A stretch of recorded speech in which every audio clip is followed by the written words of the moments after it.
আগামী রবিবার খুলছে প্রাথমিক বিদ্যালয়, তবে সব প্রাথমিক বিদ্যালয় খুলছে না। 12টি সিটি কর্পোরেশন ও নরসিংদী ছাড়া আগামী রবিবার খুলছে প্রাথমিক বিদ্যালয়।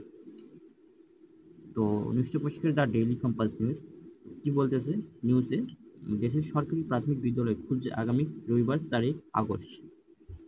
তো তোমাদের আগামী রবিবার 4 আগস্ট খুলছে প্রাথমিক বিদ্যালয়, তবে 12টি সিটি কর্পোরেশন ও নরসিংদী পৌর এলাকায় প্রাথমিক বিদ্যালয়গুলো এখনই খোলা হচ্ছে না। তবে যে 12টি সিটি কর্পোরেশন এবং নরসিংদী পৌর এলাকায় প্রাথমিক বিদ্যালয় খোলা হচ্ছে না। বুধবার 31 জুলাই প্রাথমিক ও গণশিক্ষা মন্ত্রণালয় এবং প্রাথমিক শিক্ষা অধিদপ্তরের যৌথ বৈঠকে এই সিদ্ধান্ত নেওয়া হয়। সভা শেষে দ্য ডেইলি ক্যাম্পাসকে এ তথ্য নিশ্চিত করেছেন প্রাথমিক ও গণশিক্ষা মন্ত্রণালয়ের সচিব ফরিদ আহমেদ। তিনি বলেন, আগামী রবিবার থেকে প্রাথমিক বিদ্যালয়গুলো খুলে দেওয়া হচ্ছে, তবে 12টি সিটি কর্পোরেশন এলাকা ও নরসিংদী পৌর এলাকার অবস্থিত প্রাথমিক বিদ্যালয়গুলো বন্ধই থাকছে।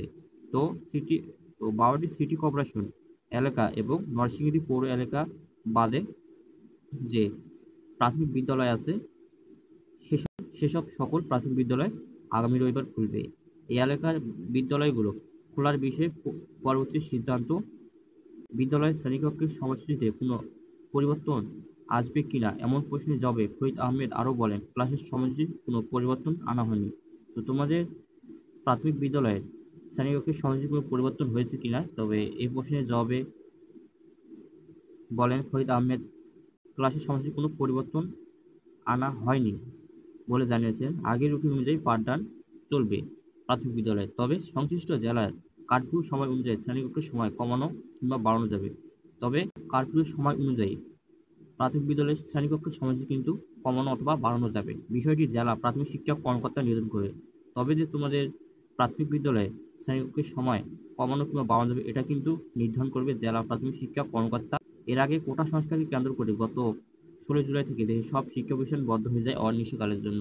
যদিও জুলাইয়ের শুরুতে পেনশন এবং কোটা আন্দোলনের চূড়ান্ত রূপ পেলে পুরোপুরি অস্থিরতা নেমে আসে শিক্ষা ব্যবস্থায়।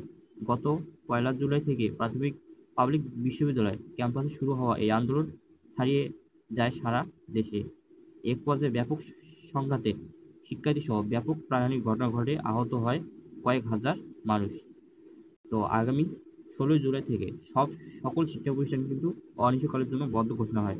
তবে আগামী রবিবার থেকে প্রাথমিক বিদ্যালয় খুলছে 12টি সিটি কর্পোরেশন এবং নরসিংদী পৌর এলাকা বাদে।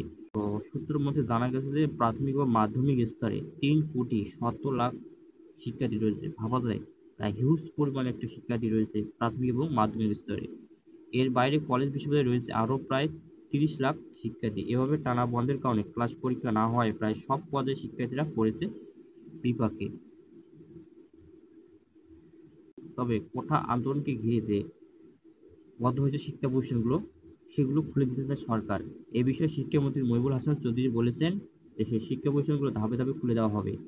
তো শিক্ষামন্ত্রী মহিবুল হাসান চৌধুরী বলেছেন যে শিক্ষা প্রতিষ্ঠানগুলো ধাপে ধাপে খুলে দেওয়া হবে, তবে দেশের পরিস্থিতি স্বাভাবিক না হলে মাধ্যমিক কলেজ এগুলো কিন্তু খুলবে না, যতদিন না দেশের পরিস্থিতি স্বাভাবিক হয়েছে।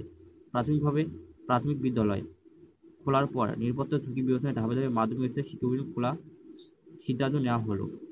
তো প্রথমে প্রাথমিক বিদ্যালয় খুলছে, প্রাথমিক বিদ্যালয় খোলার পর যদি নিরাপত্তা ঝুঁকি বিবেচনায় ধাপে ধাপে মাধ্যমিক স্তরের শিক্ষা প্রতিষ্ঠানগুলো খোলার সিদ্ধান্ত নেবে শিক্ষা মন্ত্রণালয়। তো আগামী রবিবার 4 আগস্ট প্রাথমিক বিদ্যালয় খুলছে, তবে 12টি সিটি কর্পোরেশন এবং নরসিংদী পৌর এলাকা বাদে সকল প্রাথমিক বিদ্যালয় খুলবে। এবং শিক্ষামন্ত্রী এও জানিয়েছে যে প্রাথমিক বিদ্যালয় খোলার পর নিরাপত্তা ঝুঁকি বিবেচনা নিয়ে কিন্তু ধাপে ধাপে শিক্ষা প্রতিষ্ঠান খোলা হবে। তবে প্রাথমিক বিদ্যালয়ে কোনো সময়সূচির পরিবর্তন করা হয়নি। এবং তবে কারফিউয়ের সময় প্রাথমিক বিদ্যালয়ের শ্রেণীকক্ষের সময়সূচি কমানো অথবা বাড়ানো যাবে, এটা নির্ধারণ করবে জেলা প্রাথমিক শিক্ষা অফিসার। তো যদি ভিডিওটা ভালো লাগে অবশ্যই একটা লাইক, সাবস্ক্রাইব, কমেন্ট করবা, তোমাদের বন্ধুদের মাঝে শেয়ার করবা। তো দেখো 4টি কোনো ভিডিও ভালো থাকবে।